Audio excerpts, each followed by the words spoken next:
Hi everyone, welcome to week 1 of Pee Wee Clinic. My name is Gabby, and I'm so excited that you're able to join us, even though this year is a little different than what we're used to. This is how it's going to work. Each week, for a total of 5 weeks, I will be uploading a video for you to practice along with. Each video is divided into 6 sections: warm-ups, ball handling and dribbling, passing, shooting, footwork, and defense. Each section is led by our amazing voluntary coaches. Because this is a video, feel free to pause at any time if you need a water break, or if a section of the clinic is going a little too quickly for you, you can always rewind and watch that part again. This week, you'll need a water bottle, a basketball, and someone to go over the exercises with, like a parent. So let's get started. Hi everyone, I'm Gabby. And I'm Coach Dani. And we're gonna go over warm-ups. It's important to warm up so you can get your blood flowing and so you don't accidentally injure yourself in a game. So what I'm going to do is I'm going to be doing everything in place in case I don't have a lot of room to run. And Dani will be running the distance if you have enough room to run. So let's start. We're gonna start slow to gradually warm ourselves up.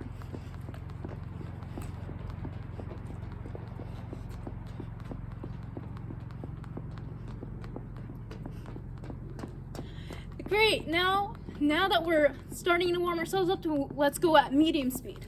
Let's go a little faster.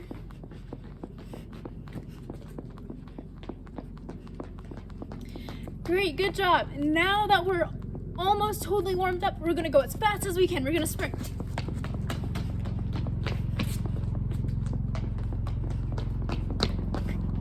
Great, good job. Sometimes when you're on defense, you need to make sure you have your eye on the ball or whoever's dribbling. So you sometimes need to run backwards.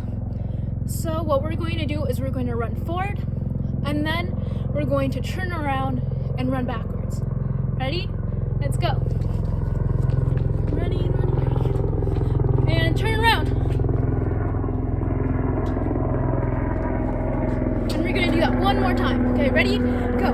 Running forward and turn around.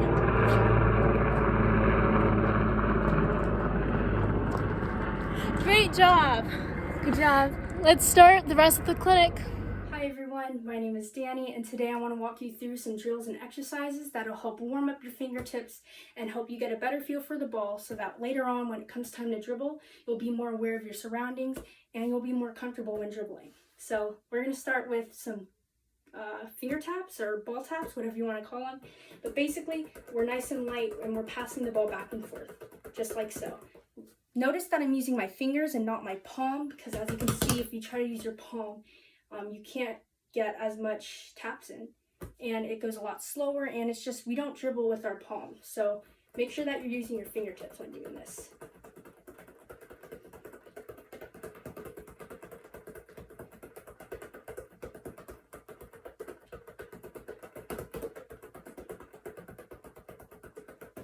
There you go. You can keep working on that, but we're going to move on to wrapping the ball around our waist now. The key to this one is also to try to use your fingertips. You can put some palm into it, but don't go like that. You want to make sure that you have still using your fingertips while putting the ball around your waist. But yeah, just make sure you're not using that palm as the main part of your control while putting it around. And don't worry about speed right now. Let's switch. Don't worry about speed, but try to keep your eyes up, and we're working towards consistency right now. Speed will come later, and hopefully if you keep practicing this, the speed will get there. But right now, just try to work on being consistent, and if you lose it, you can just get back up and keep going. All right? We're gonna move on to wrap around our both legs, as you can see.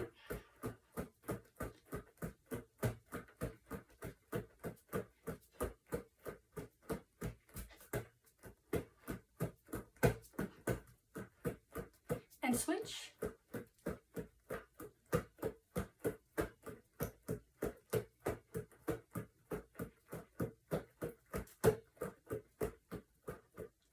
The next thing that we're going to do is wrap it around our head. This might be a little bit harder for some, but try your best, and hopefully you'll get more comfortable with it as you keep going.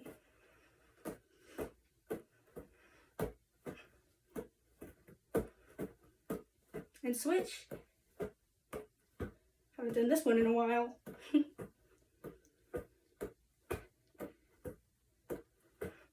Feel like my head's gotten bigger.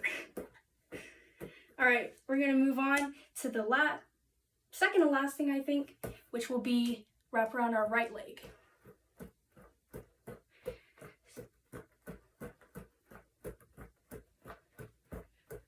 Or if you're mirroring, it would be your left.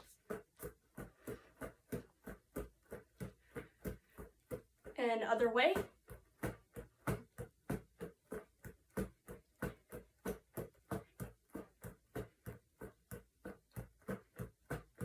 Let's move on with our other leg. We're going to switch.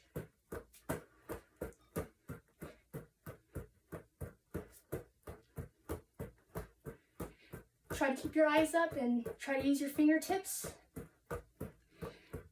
Make sure that ball's not super heavy with your palms. I know your arms might be getting tired. Let's switch. Almost finished.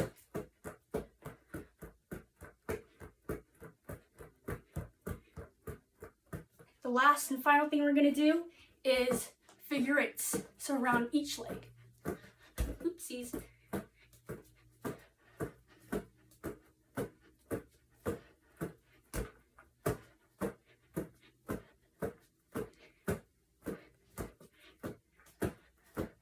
And switch.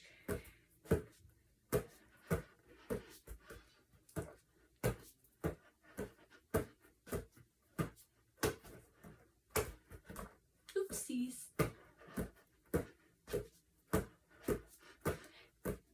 And there you have it. Good job. Keep working on them, and let's move on to the next drill. Hi, I'm Gabby, and I'm going to go over passing. However, before we can start passing, we need to know how to pass, which is why today we're only going to go over form, so you won't need your ball. I'm going to go over passing, and then I'll go over catching. So let's start from the bottom up. When you're passing, you want to make sure you have a good base. So you don't want your legs too far apart or right next to each other. You want them shoulder width apart, so your feet, knees, and shoulders are all lined up. Next, you want to make sure you have a good stance. So that means you have your knees slightly bent and your chest is up.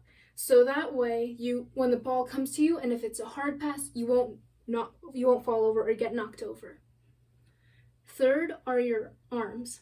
So when you're passing, you want to have your hands on either side of the ball, and when you push out, your thumbs are going to go down. So that looks like this. You're going to have your hands up, and when you pass, your thumbs are going to go down. You're going to go down like this. So let's practice this 5 times. Elbows out, hands up, and thumbs down. 1, 2, 3, 4, 5. Next, we're going to add our leg. This gives us power and leverage to make far passes.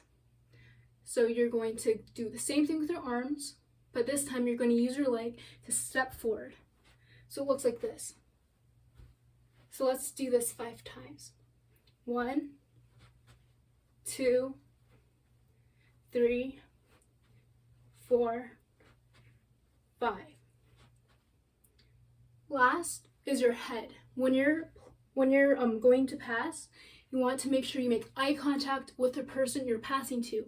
If they're not looking at you, it's not a good idea to pass to them because they may not be ready for the pass. You also want to use your voice to call out to them so that they'll know that you're passing to them. So you're going to shout out your teammate's name and you're going to pass. So I'll say teammate, and then I'll step forward and pass out and down. So that way they'll know that I'm going to pass to them. When you're receiving a ball, just like when you're passing it, you want to make sure you have a good stance and base. So legs shoulder width apart, feet, knees, and shoulders lined up, knees bent, and chest up. When you're receiving a pass, you want to make sure your hands are up So that way it provides your passer with a target so they know where to pass the ball. You want to make sure that your hands are up so they're covering your chest and provide you protection in case the ball comes really hard. You also want to make eye contact with your passer to make sure that they know that you're ready to be passed to. You also want to call their name so that way they can hear you and know that you're ready. So when you're catching a pass, you're going to have your stance, you're going to have your hands up, and you're going to call for the ball. You're going to say ball, ball, ball, ball, ball. And that way your passer can see your stance, can hear you, and can see you. So that way they know that you're extra ready to catch the ball. Keep practicing and I'll see you next time. Hi everyone, and welcome to the shooting section of this clinic. My name is Trevor Yuge, and today we're going to be going over the proper shooting form and technique. Now I know you guys are dying to start shooting, but since this is the first week, we're going to start off without the ball, so you won't really need a ball for what we're going to do today. Shooting is one of the most important aspects of the game you can perfect, and developing a good shooting form is a great way to do that. Today we're going to break down the shooting form and go step by step, and at the end put it all together to make a smooth shot. I do want to say before we begin that this form is simply like a template, and if parts of the form are uncomfortable for you at any point, at the end of the day, everyone has different bodies, and it's okay to tweak the form a little bit so that you are most comfortable shooting your shot. Alright, so let's begin. The first step to take when shooting a ball is to locate your target. Whenever you shoot the ball, whether it's from the 3-point land or from 5 feet away from the basket, your eyes should always be focused on the rim, and if you can, at the same place every time. For me, I like to look at the back of the rim every time I shoot the ball from wherever I'm standing. So it may sound kind of simple, but when you go out on that court and your opponents are like running at you full speed, it gets a little harder to focus on that rim. So it's very important to practice locating the basket before you shoot. Alright, so next we're going to get into our stance. So for your stance, you want to make sure you're nice and balanced with your feet shoulder width apart, pointing in the general direction of the basket. We're basically squaring up to the basket so we have an easier angle to shoot from, and we're not shooting from like the left or the right or anything like that. Now if you notice, when I square up to the basket, my feet aren't lined up with each other. So we want our feet to be staggered with your shooting foot slightly forward. So for example, I'm a right-hander, so I shoot with my right. That means that my right foot should be slightly forward more than my left. But if I were a left-hander and I shoot with my left, then my left foot should be slightly more forward than my right. This staggered stance kind of allows for the shoulder to rotate slightly forward for the shot, allowing for a more smooth and efficient shooting motion. So lastly, for our stance, we want to be sure to always bend our knees when we shoot, as it will give us much more power and make our lives so much more easier. So facing the basket, feet shoulder width apart and staggered, knees bent, and there you go. That's your shooting stance. Alright, so now we're going to get into our upper body shooting motions. So since we don't want to use the ball just yet, we're going to have to imagine that we have one. So the first thing we want to do with our imaginary ball is bring it into something we call the shot pocket. So this is kind of like your set point for every shot you take, and your shot pocket should be placed away from your body, a little above the waist, and lined up so that the ball and your shooting eye form a straight line to the basket. So I'll do that again from the side angle. So this is where the shot pocket should be, a little above the waist, away from your body, and in the line with your eye to the basket. This is very important as it allows for a smoother shooting motion and more power when we shoot the ball.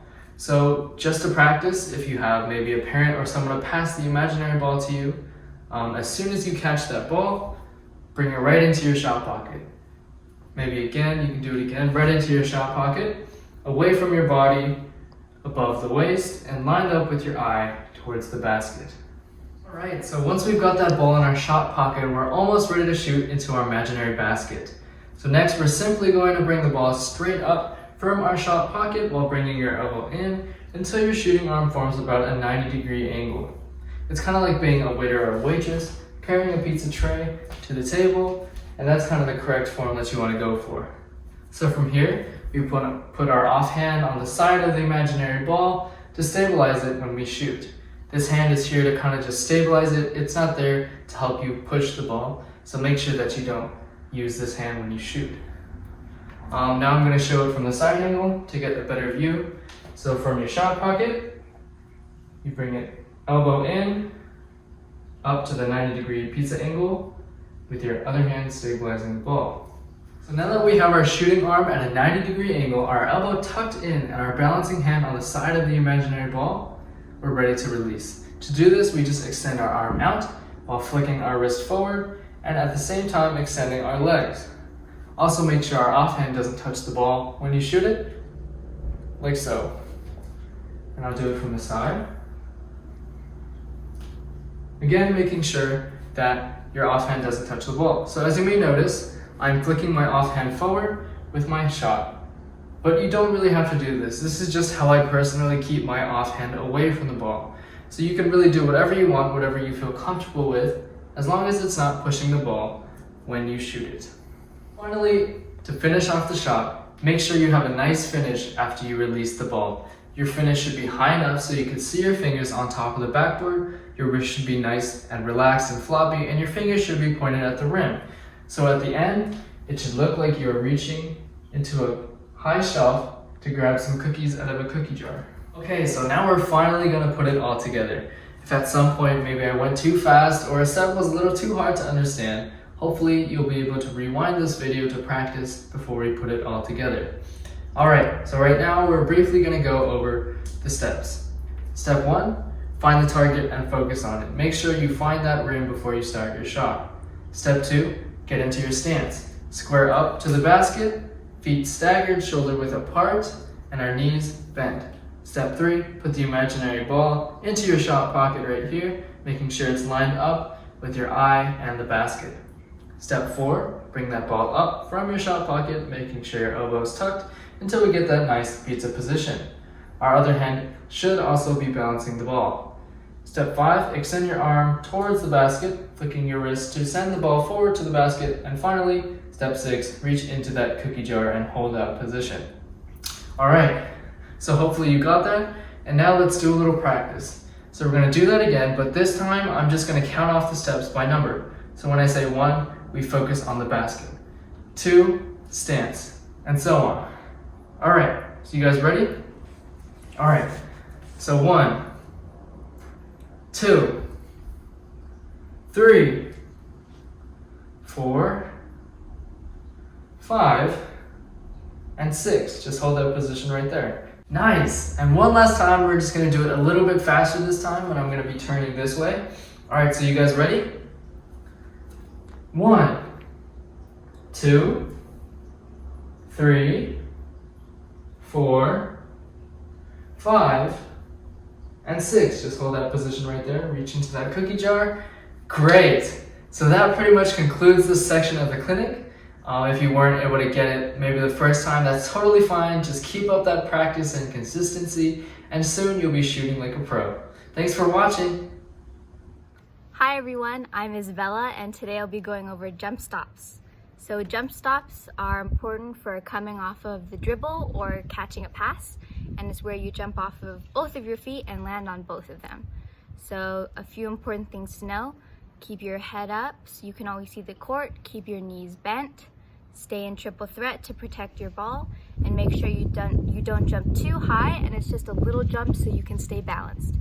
So I'm going to show you coming off of the dribble, and I'll point out a few important things. So let's start. Okay. So coming off of the dribble would be like, I jumped off of both of my feet, both of my knees are bent and shoulder width apart, and I have my ball in triple threat ready to protect it, dribble, shoot, or pass. So let's see what it would look like coming off of a pass.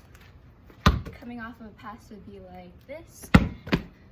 I'm staying balanced, I'm staying grounded to the floor so that I'm not leaning too far forward or too far back. I want to stay right here and I'm not moving anywhere. Keep practicing, guys. You can do this. Okay. Hi everyone, I'm Chloe and I'm going to teach you how to do defensive slides. There are three main parts in doing a defensive slide. First is your stance, second is moving, and third are your arms. Let's start off with stance.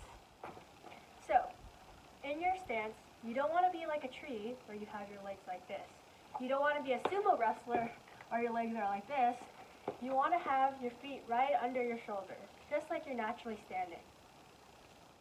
The second part of your stance position is bending your knees. So, get in your stance, and then you're going to just bend at your knees like so. A good trick is that when you bend your knees, you want to still be able to see your toes, meaning you don't want to lean too forward like this, or else you'll be off balance. So, this is my stance where I can still see my toes, and this is a stance where I cannot see my toes. You want to be in this position where, again, you can see your toes so that you're on balance and you're ready to move.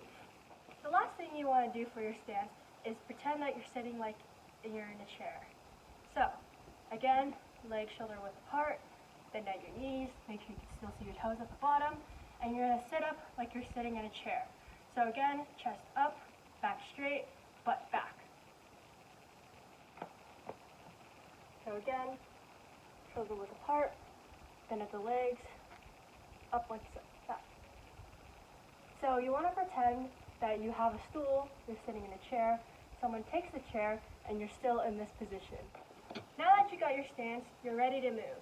So, to start off with your slide, again, start in your stance. Shoulder width apart, bent, sitting in a chair. Now, if you want to go to your right, you're going to start with your right foot. If you want to go to the left, you're going to step with your left foot. So if I'm going to the right, I'm going to step just slightly bigger than my base, and then I'm going to slide back to my base with my other foot. So step, slide, step, slide. Now if I want to go to my left, I'm going to do the same thing. I'm going to step with my left, slide back to my right. Step, slide, step, slide, step, slide. You always want to return into your base position, which again, shoulder width apart, bent legs, and sitting in a chair. There are two more things that you need to know about your slides. First, it's keeping your weight centered. So say if I'm getting in my stance and someone is going to the right and I want to stop them. Well, I'm going to slide to my right. But right here is an example of what not to do. Right now, I have all my weight on my right foot. This gives the player an opportunity to cross over with their left and go around me. When I'm in this position, I don't have enough balance to get back and start with my left foot. Now, if I step out with my right and I keep my weight center, if they try to go left or right, I can easily block them or stop them. So again, you don't want to step out and shift your weight like this. You want to stay centered so that it gives you control over your movements, and therefore you can control the player that you're defending. The second thing is that we don't want to see any chickens. And what I mean by that is that we don't want to see any bouncing in your defensive slides. So, when you get in your stance and you're about to move, we don't want to see you get out of this stance. Meaning we want to see you level, low to the ground, like so. We don't want to see this. When you're standing up like this, even if it's just for a second, it gives your defender time to go around you. And also, it makes you off balance. So again, you want to stay low to the ground and just moving your legs. Make sure to sit up. And again, no bouncing. Just stay low to the ground. The last thing about your defensive slides are your arms. So, your legs are how you stop your defender, but your arms are how you control your defender. So, once you get in your stance, you want to have your arms ready to go. So, if I'm going to the right, I'm going to have my right arm up like this, and my other arm in between my legs like so. And if I'm going to my left, I'm going to have my left arm up, and my legs are in my right hand in between my legs like so. The purpose of having your leading hand up is to block your passing lanes. So if I'm in my defense position and the player that I'm defending wants to pass to someone behind me, I have my hand up in their leg. It could be a lob pass, it could be a chest pass, it could be a bounce pass, but my hand is in their leg, so making it very hard for them to pass behind me. Also, you can use this hand to block if you have any shooters, or you can even use this hand to trap someone in the sideline. So if you're moving this way, they can't get past you on this side. So while your leading hand is up, your other hand is digging at the ball. So if someone is in front of you dribbling, you can use your hand to either swipe the ball out of their possession or simply just make them fumble the ball. So all together, your stance should look like this. Shoulder width apart, knees bent, make sure you can see your toes. Sit back like you're sitting in a chair. Keep your weight centered. No bobbing like a chicken, and using your arms. Again, you want to step and slide. Step and slide.